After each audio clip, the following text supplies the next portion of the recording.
What's good, y'all? Welcome back to the channel. Like, share, subscribe, comment, IG, TikTok, bottom of the video, and we're gonna hop right into it. So today we will be talking about James Pearce Jr. So if you didn't know who James Pearce Jr. was already, which I highly doubt, well, I highly doubt, definitely if you have clicked on this video, but James Pearce Jr. is a edge rusher for the Atlanta Falcons who attended the University of Tennessee. So, like I said, if you click on this video, you probably already seen that James Pearce Jr. was arrested for doing numerous amount of wild things, and we're going to get right into it. So, if you didn't know already, James Pearce Jr., well, it seems to be even before this incident took place, was in a relationship with WNBA LA Sparks player Rickea Jackson, who also went to the University of Tennessee. So that's why you can see the relationship. But she did start her collegiate career at Mississippi State, if I remember correctly. But yeah, they were in a relationship. This was well, not a super public thing, but people knew about it and things of that sort. So my boy James Pearce Jr. crashed out, bro, and that shit is crazy to see. So to start with, let's start with his charges. So he was officially charged with 2 counts of aggravated battery with a deadly weapon, as well as aggravated stalking, fleeing or eluding the police with lights or siren, or aggravated battery involving a law enforcement officer and resisting an officer without violence to his person. He was in the Miami-Dade County jail. He was in the city of Doral. So it's a lot going on to this. So what they are saying he did. This started with a domestic dispute, obviously, like I said earlier, between him and Rickea Jackson. He got a stalking charge because, like I said, it seems like they were not in a relationship already. And if you do the math, he had no business being there. He was just in San Francisco for the NFL awards, and then he plays for the Atlanta Falcons. So what is your business being there? And I think, if I remember correctly, Unrivaled the women's league plays in Miami sometimes. So that's why Rickea was in the Miami area. Somehow he somehow runs into her on the road. He finds her on the road, and then they are alleging that he multiple times rammed his Lamborghini into her car multiple times, trying to stop her from getting to a police station. So I don't know. Well, it says kind of on the road, so I don't know. I mean, that's where basically, where the part of people reporting the incident starts at. So I don't know if he had came to her house and they got into it from there, and she tried to run away because she felt like she was in danger, or he actually found her on the road, which would be kind of crazy coincidence. So it probably was the former, but yeah, he intentionally crashed into that. So then from there, the police were dispatched to the scene for this dispute. He tried to flee the scene. After he fled the scene, he crashes his vehicle at the end of a police chase. This is where we do see the the video that has came out, where you see multiple police officers trying to get him down on the ground, and you see how big and strong of an individual this is. This nigga's like 6'5", 240, and you can see, actually, for the video, it says 7 officers. So.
It was confirmed by police that they did at a certain point have to up their gun at James Pearce Jr.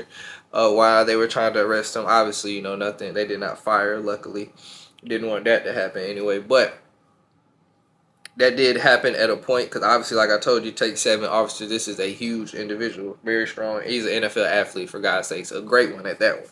So So then from there he got arrested. As I told you, the charges earlier, assault with the deadly weapon, the stalking charge. But he only got a $20,000 bond, and he was given stay away order from the alleged victim. Obviously, that's probably due to his, I would say, probably due to his lawyer, and obviously he's a NFL athlete, so it's very, very, very unlikely that he would go on a run and things like that. So he's not a high risk for running, is what I'm saying. So that's probably why his bond's not really that big. I mean that high. Yeah. So there's a video of him coming out of jail. Obviously, he's doing the typical. The lawyer's talking to him, basically don't say anything. He just keeps walking through the crowd, gets in a black truck.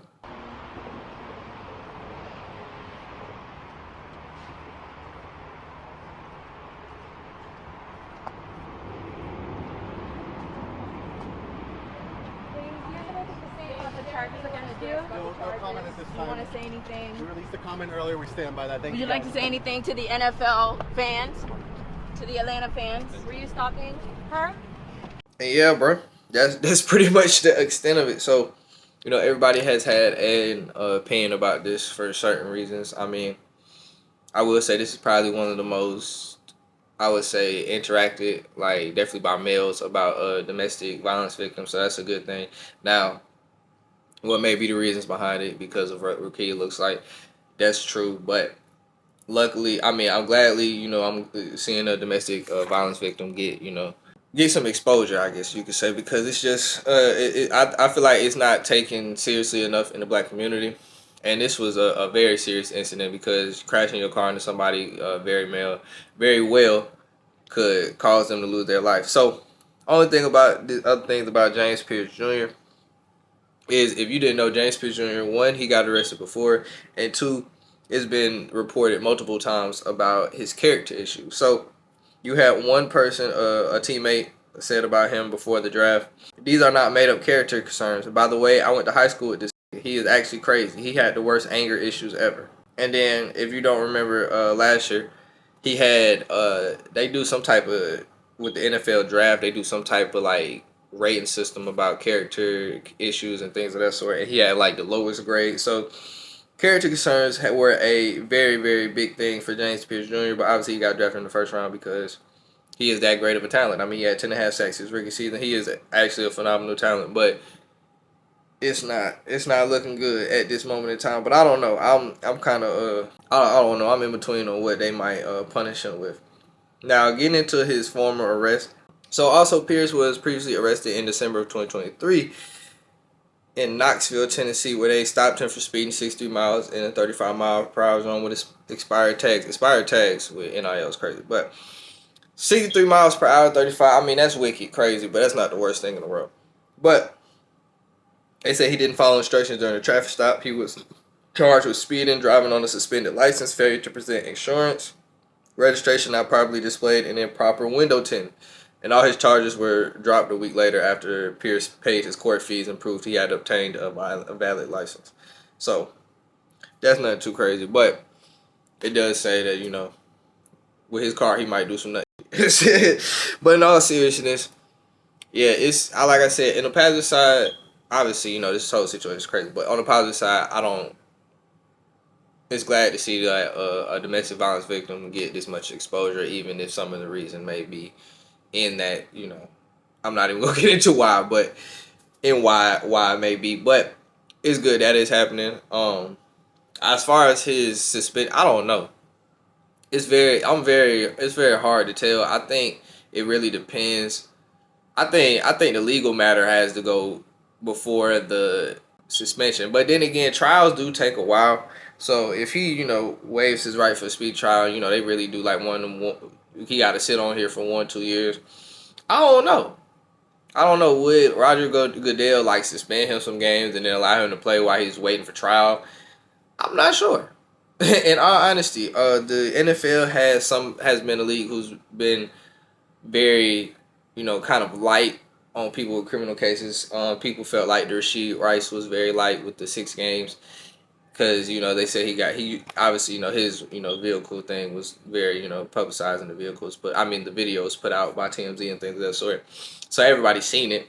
But in my thing, it was very much different because for Rashid, obviously, you know, what he did was stupid and dangerous, and it could have killed somebody. That is, could have unalived somebody. That is true, but that's less intentional than what that's less intentional than what James did, because he was really, Rashid was just really trying to flee the scene. He ended up hitting them niggas. That's, yeah, like I said, that wasn't very smart, but that's less intentional. James Pearce Jr. intentionally tried to continuously ram his car into multiple people, not just not just Rickea's car, but he also tried to intentionally ram his car into the police officer. So what are your intentions of that? Like, you ram your car into somebody, yeah, I guess your first intention is to make them stop, but at your second intention, you got to think you really could possibly hurt somebody if you're intentionally ramming your car into them. It's not just like, I just tried to flee the scene, I accidentally hit somebody. He was intentionally trying to hit somebody. So that's why I feel like it's different at, because like, what are your intentions with, I mean, obviously, like I said, stop in the car, but like, there's no way in your mind you're not thinking I could really hurt this girl at this time. And trying to ram a police officer, that's even crazier. But so I'm not sure what kind of suspension, because the league doesn't have a great history of really being hard on things like that and reprimanding people, things like that. So pause, because I did it. Super. Anyway, that's what I gotta say though. Like, share, subscribe, comment. I did TikTok on the video, and we out.